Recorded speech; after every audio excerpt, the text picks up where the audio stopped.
Un atelier national sur la mise en œuvre des accords de coopération commerciale dans le cadre du renforcement du commerce extérieur de la Côte d'Ivoire s'est tenu à Grand-Bassam du 23 au 26 juillet 2024.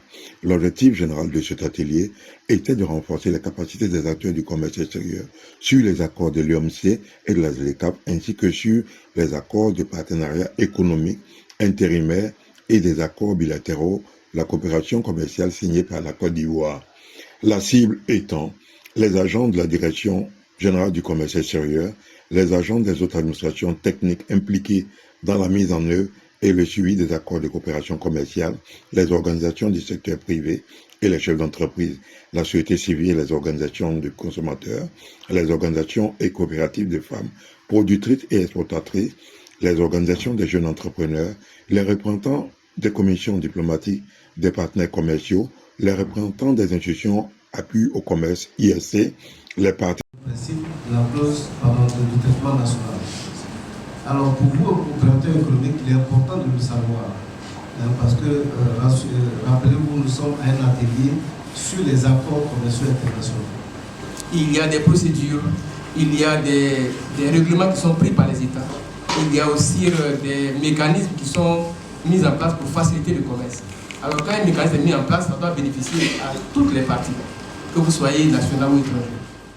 Cet atelier a été meublé d'échanges fructueux, permettant ainsi aux participants de renforcer leur capacité. Alors, ce qu'il faut dire ici, il faut noter qu'au niveau de l'OMC, nous avons un système de règlement différent.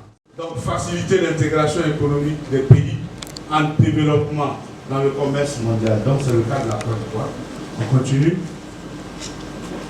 Alors, on est au défi critique.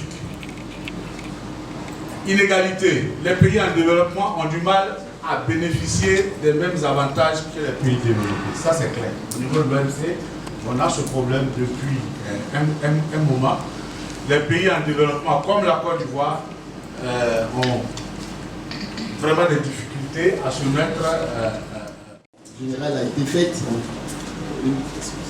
Les accords sur la marchandise à plusieurs éléments, notamment les objectifs, les principes et des applications, comment on peut les appliquer. Quel est le principe?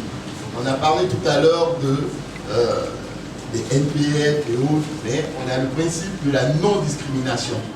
Les coûts de production en Côte d'Ivoire au Niger, comme quelqu'un l'a dit, ce ne sont pas les mêmes. Vous voyez? Et si ce n'est pas les mêmes, le Niger n'est pas les mêmes.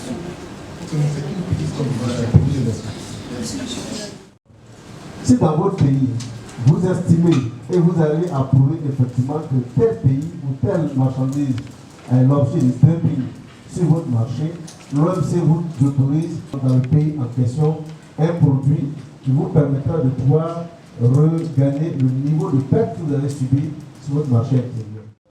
Pour nous, la Côte d'Ivoire, ça nous permet de développer un commerce extérieur bien présenté. Cela garantit un environnement commercial équitable et transparent en facilitant l'accès aux marchés internationaux pour nos produits ivoiriens. On verra avec la ZLECAf. Donc les accords clés que nous avons présentés, quels sont ces avantages en matière d'OTC et SPS?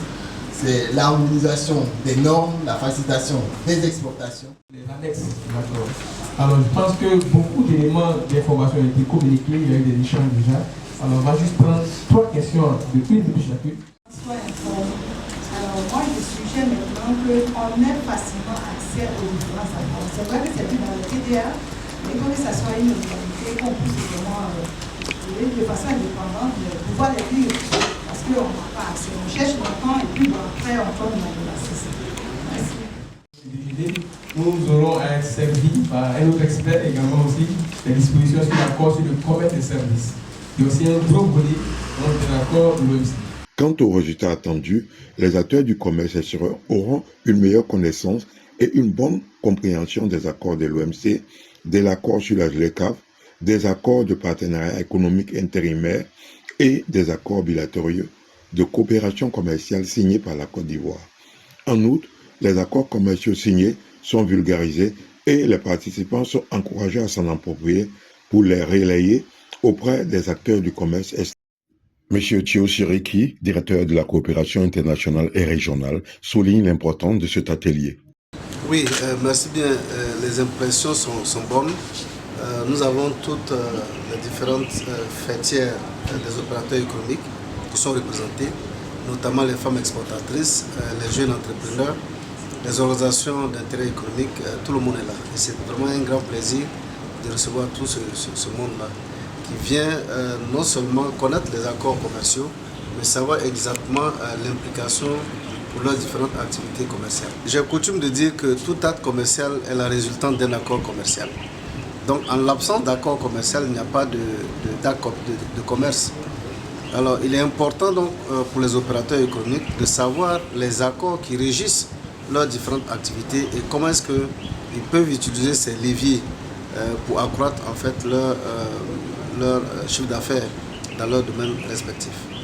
Vous voyez, nous avons l'accord de l'OMC qui est un accord multilatéral qui s'impose à un bon nombre de pays africains et européens. Et à côté de cela, nous avons les accords régionaux, les accords bilatéraux que la Côte d'Ivoire signe. Il est important pour ces opérateurs économiques donc, de savoir quels sont les accords que la Côte d'Ivoire signe et comment est-ce qu'ils peuvent utiliser ces accords-là pour booster en fait, leur activité. D'où l'intérêt en fait de cet accord. Que nous sommes là, vous êtes sans ignorer que l'une des missions du ministère du Commerce et de l'Industrie, c'est justement de faire la promotion du commerce extérieur. Et cela ne peut que passer par la vulgarisation des différents accords que le ministère lui-même initie, fait signer avec les parties prenantes de notre pays. Donc il est important de montrer ces accords aux opérateurs économiques, de leur dire exactement comment est-ce qu'une bonne utilisation de ces accords peuvent avoir des répercussions positives pour leurs différents domaines d'activité.